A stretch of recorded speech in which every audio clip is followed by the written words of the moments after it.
नमस्कार, मी अशोक चिंचोले. बोला तुम्ही, ऐकतो आम्ही भूकंप न्यूज यूट्यूब चॅनेल. प्रेक्षको, अशात हैदराबाद गॅजेटियर हा एक शब्द मोठ्या संख्येने चर्चेला चालला आहे. मराठा आरक्षणाच्या संदर्भात हैदराबाद गॅजेटियरच्या संदर्भाने मराठा समाजाला कुणबी म्हणून प्रमाणपत्र द्यायचं किंवा सवलती द्यायच्या असा एक GR शासनानं काढलेला आहे. प्रचंड चर्चा या आरक्षणाच्या संदर्भात होत आहे. त्याला आधार हैदराबाद गॅजेटियर असं सांगितलं जात आहे. पण नेमकं हैदराबाद गॅजेटियर आहे तरी काय, हेच बहुतेकांना माहिती नाही. तर या संदर्भात आज आपण सुमारे 36-37 वर्ष ज्यांनी ग्रंथालय क्षेत्रात सेवा केलेली आहे असे पांडुरंग अडसुळे त्यांच्याकडे आपण या संदर्भात माहिती घेण्यासाठी आलेलो आहोत. नमस्कार अडसुळे. नमस्कार. आपण माझ्याकडे गॅजेटियर संबंधी माहिती घेण्यासाठी आलात. आपलं खूप खूप स्वागत आहे. गॅजेटियर म्हणजे दर्शनिका. राज्य ते पूर्ण राज्याची माहिती, त्याच्यामध्ये सार्वभौम राज्य याची पूर्णता माहिती त्याच्यामध्ये दिलेली असते. त्याच्यामध्ये सर्वप्रथम त्या राज्याचं क्षेत्रफळ, भौगोलिक स्थिती, तिथले वन संपत्ती, तिथले पशु पक्षी, नद्या, डोंगर, पर्वत, त्याचबरोबर तिथलं लोकजीवन, तिथल्या जाती, तिथले धर्म, तिथल्या चालीरीती, रूढी, परंपरा आणि तिथले देवदेवता या सर्वांची माहिती, त्याचबरोबर तेथील शिक्षण, त्याच्यानंतर सांस्कृतिक, एकंदरीत पूर्णतः त्या राज्याची सर्वांगीण दृष्टीने दिलेली माहिती म्हणजे गॅजेटियर असतं. आणि हे गॅजेटियर कोण लिहितंय, काय असतं हे प्रकार? हे गॅजेटियर म्हणजे एक संदर्भ ग्रंथ असतो. आणि हा ग्रंथ त्या जिल्ह्याचे जिल्हाधिकारी त्यांच्या अधिपत्याखाली असलेले जे क्षेत्र आहे ते अधिकृत माहिती असते आणि ती अधिकृत माहिती त्या जिल्ह्यातील लोकांना कळावी हा अद्ययावत संदर्भ ग्रंथ असतो. ज्या तारखेला तो तयार होतो त्या तारखेला तो एक अद्ययावत, त्याला अपडेट म्हणतो, असे संदर्भ ग्रंथ तयार होता. परंतु बहुतांशी हे संदर्भ ग्रंथ त्या तारखेनंतर किमान 10, 15, 20 वर्षानंतर जशी गरज पडेल तर ते त्या वेळेला प्रकाशित केले जातात. काल परवा जे जरांगे पाटील यांनी आंदोलन केलं मराठा आरक्षणाच्या संदर्भात आणि शासनानं एक GR काढला आणि त्या GR मध्ये असं म्हटलंय की हैदराबाद गॅजेटियर नुसार नोंदी पाहिल्या जातील आणि OBC म्हणून मराठा समाजाचा त्यात समावेश केला जाईल.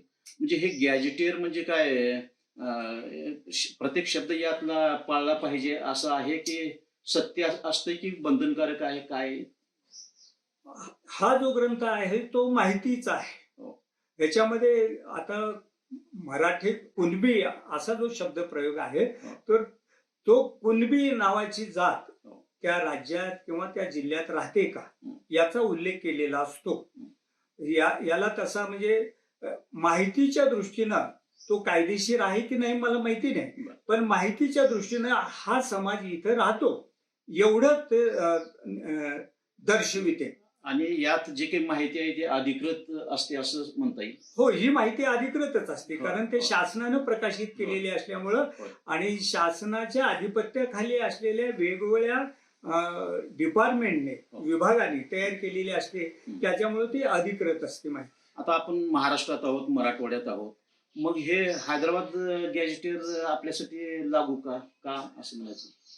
तर त्यावेळेच्या हैदराबाद स्टेटमध्ये लातूर जिल्हा येत होता, औरंगाबाद जिल्हा येत होता आणि मराठवाड्याचा काही भाग येत होता.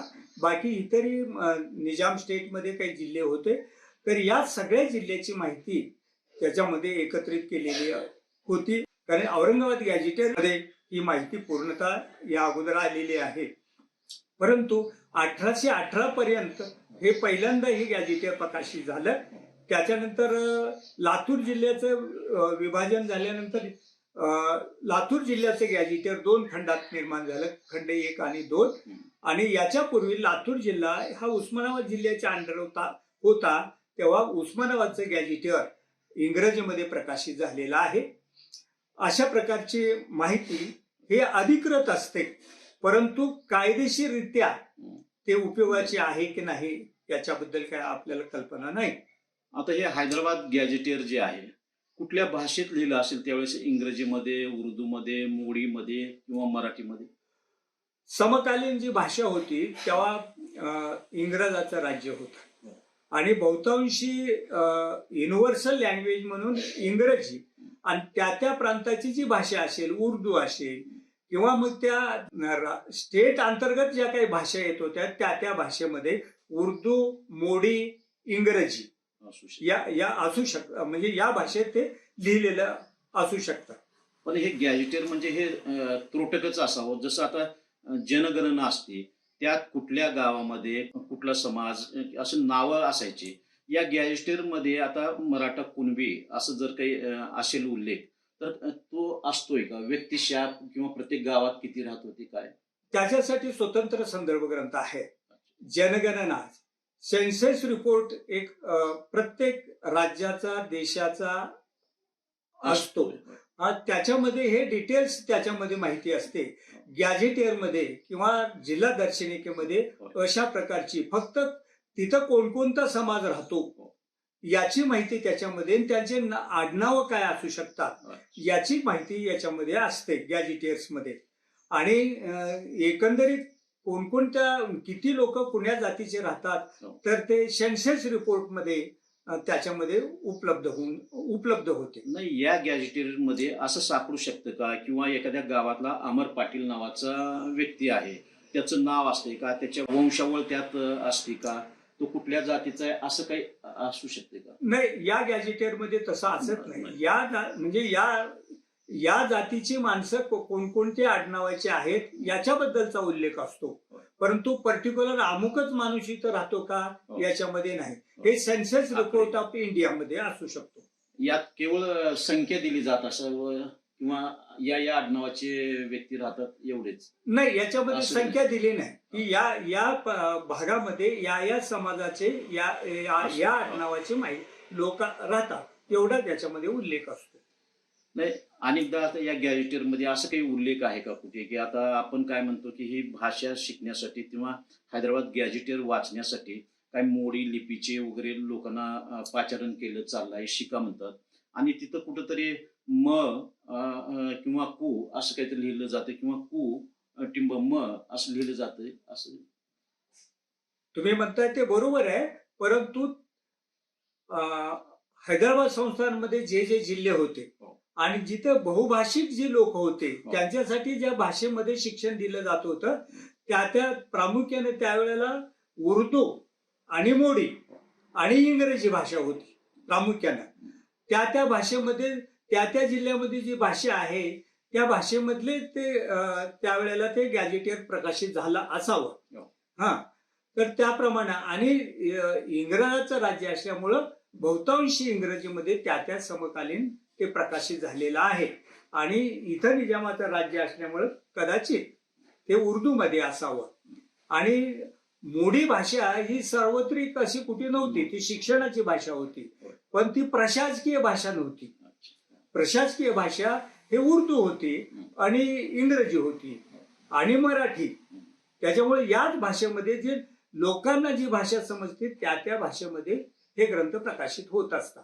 म्हणजे आम्हाला एक थोडासा प्रश्न असा आहे की मराठा समाजाला कुणबी म्हणून प्रमाणपत्र द्यायचं, ओबीसी टाकायचं आहे, त्यासाठी हैदराबाद गॅजेटियर उपयुक्त ठरेल असं तुम्हाला म्हणता येईल? त्याच्यामध्ये आपल्याला एवढंच म्हणता येईल की हैदराबाद स्टेटमध्ये जे जिल्हे होते त्या जिल्ह्यामध्ये जर कुणबी जात असेल तर त्यांची वंशावळ आपल्याला तपासता येईल, कोण कोण कुणबी आहेत, कारण त्यांची आडनावं सुद्धा दिलेली आहेत त्याच्यामध्ये. त्यानुसार तुम्हाला ते शोधता येईल. परंतु त्याचे डॉक्युमेंट्स म्हणजे आता त्या वेळेला आपण जी शेती करतो त्याचा 7/12 आहे, त्याचा फेरफार आहे, त्याची रजिस्ट्री आहे, त्याच्या नोंदी आहेत, किंवा वेगवेगळ्या जाती धर्माला दिलेल्या त्या वेळेला इनामी जमिनी आहेत, याच्यावरून आपल्याला तो तर्क काढता येतो, अंदाज करता येतो. एवढं आपल्याला करता येईल. परंतु पर्टिक्युलर आपल्याला हे होतच असं काही म्हणता येणार आहे. ही लोक होते, ते आडनाव तपासले जातात आणि त्या आडनावाप्रमाणे ती माहिती आपल्याला याच्यामध्ये मिळू शकते. आता हे कुणबी शब्द आहे ना, केवळ हे मराठा जातीशी संबंधित आहे का, किंवा आता कुणबी आणखी इतर जातीचा कुणबी म्हणजे शेती करणार असेल तर इतरही जातीत हे कुणबी शब्द लागू शकतोय, तसा संदर्भ असेल? तसं कुणब्याचा अर्थ कुणी बी असा त्याचा अपभ्रंशात आलेला तो शब्द आहे. जो कुणी काय करत असेल, म्हणजे शेती करणारा केवळ मराठाच नाही असं, म्हणजे त्या ठिकाणी धनगर इथं शेती करतो, न्हावी इथं शेती करतो, सगळ्या जातीचे लोक काम करतात, ब्राह्मण सुद्धा शेती करतो. म्हणून जो कुणी करत असेल तर कुणी बी ती करू शकतो. म्हणून कुणी बी हा शब्द पर्टिक्युलर शेती बटाईने जरी करणारा असेल तो कुणबी, किंवा तुम्ही नोकरीत ठेवा, नोकरी त्या समकालीन कुठं काम करताय तर कुणबी काम करतो. म्हणजे कुठं तर जे हाती पडेल शेतीतले ते सगळे काम करतो, या अर्थानं तो शब्द आला असावा असं. आता हे हैदराबाद गॅजेटर किंवा सातारा गॅजेटर असाही उल्लेख केला जातोय, आणि समाजामध्ये अनेकाला गॅजेटर म्हणजे काय आणि हैदराबाद गॅजेटर म्हणजे काय आहे हे माहिती घेण्यासाठी कुठं गुगलवर जावं लागतं की किंवा काय, कसं उपलब्ध करता येईल, किंवा त्याची माहिती कसं घेता येईल? 1960 पर्यंत शिक्षणाचं काही आपलं सार्वत्रिकरण झालेलं नव्हतं, आणि त्याच्यामुळं हे अशा प्रकारचे संदर्भ ग्रंथ हे त्या जिल्ह्याने तयार केलेले आहेत. प्रशासकीय लेवलवर राज्याचं केलेलं आहे, विभागाचा संदर्भ ग्रंथ आहे, आणि भारत देशाचा सुद्धा संदर्भ ग्रंथ आहे, आणि जगाचा पण संदर्भ ग्रंथ या प्रकारची माहिती देणारा आहे. आता हे मोबाईलवर पण तो आलेला आहे. आपण जर ज्ञानाचा जो एन्सायक्लोपीडिया आहे त्याच्यामध्ये तुम्हाला हे शोधता येईल. परंतु ही सगळी माहिती ही शेवटी या पुस्तकातूनच त्याच्यामध्ये गेलेली असते. एखाद्या वेळेला ती माहिती ऑथेंटिक आहे असं म्हणता येणार नाही. म्हणून मूळ संहिता, मूळ पुस्तक बघूनच तुम्हाला ते कन्फर्म करावं लागेल, किंवा ते विश्वास पात्र राहील. मग हे हैदराबाद गॅजेटर किंवा सातारा गॅजेटर इथं उपलब्ध होऊ शकते असं म्हणता येईल की हैदराबादलाच जायला पाहिजे आम्हाला? इम्पिरियल गॅजेटियर ऑफ इंडिया हे खंडात्मक ग्रंथ आहे. या खंडात्मक ग्रंथामध्ये प्रत्येक स्टेटची माहिती त्याच्यामध्ये आलेली आहे. त्याच्यानंतर याचं नाव बदललेलं आहे इम्पिरियल गॅजेटियरचं, कारण गॅजेटियर ऑफ इंडिया अशा नावानं झालेलं आहे. आणि मग त्या राजधानीचं एक गॅजेटियर, म्हणजे बॉम्बे प्रेसिडेन्सी नावाचं ब्रिटिश कालीन एक संदर्भ ग्रंथ होता, आणि त्याचं स्वरूप बदलून स्टेट गॅजेटियर ऑफ बॉम्बे, त्याच्यानंतर डिव्हिजनल गॅजेटियर ऑफ औरंगाबाद किंवा डिस्ट्रिक्ट गॅजेटियर ऑफ लातूर, अशा प्रकारचे प्रत्येक जिल्ह्याला ते गॅजेटियर तयार केलेले असतात. आणि हे गॅजेटियर कलेक्टरच्या अधिपत्याखाली जो माहिती विभाग जो असतो, आणि महाराष्ट्र शासनाचा एक माहिती विभाग स्वतंत्र आहे गॅजेटियर तयार करणारा, यांच्या सहकार्य आणि स्थानिक ज्या क्षेत्रातले जे एक्सपर्ट आहेत किंवा त्या विभागातले कार्यक्षेत्रात काम करणारे, शासनाच्या सेवेतले किंवा सामाजिक क्षेत्रामध्ये काम करणारे, एज्युकेशन मध्ये काम करणारे किंवा कृषीमध्ये काम करणारे, अशा दळणवळणात काम करणारे अशा विद्वान लोकांचं सहकार्य घेऊन हा ग्रंथ तयार केलेला असतो. प्रेक्षको, समाजात वावरत असताना अशात दर आठवड्याला, महिन्याला असा एखादी शब्द अधिक चर्चेला येतो आणि त्याचा अर्थ मग शोधला जातो. त्या पद्धतीनं आता अशात महाराष्ट्रामध्ये हैदराबाद गॅजेटियर हा एक शब्द मोठ्या प्रमाणात चर्चेला जात आहे. नेमकं हैदराबाद गॅजेटियर म्हणजे काय आहे, गॅजेटियर काय प्रकार असतो, त्यात काय काय उपलब्ध माहिती असते, या संदर्भात आपण पांडुरंग अडसुळे सर यांच्याकडून माहिती जाणून घेतली आहे. त्याचा निश्चितच आपल्याला उपयोग होईल असं वाटतंय. नमस्कार. नमस्कार. नमस्कार.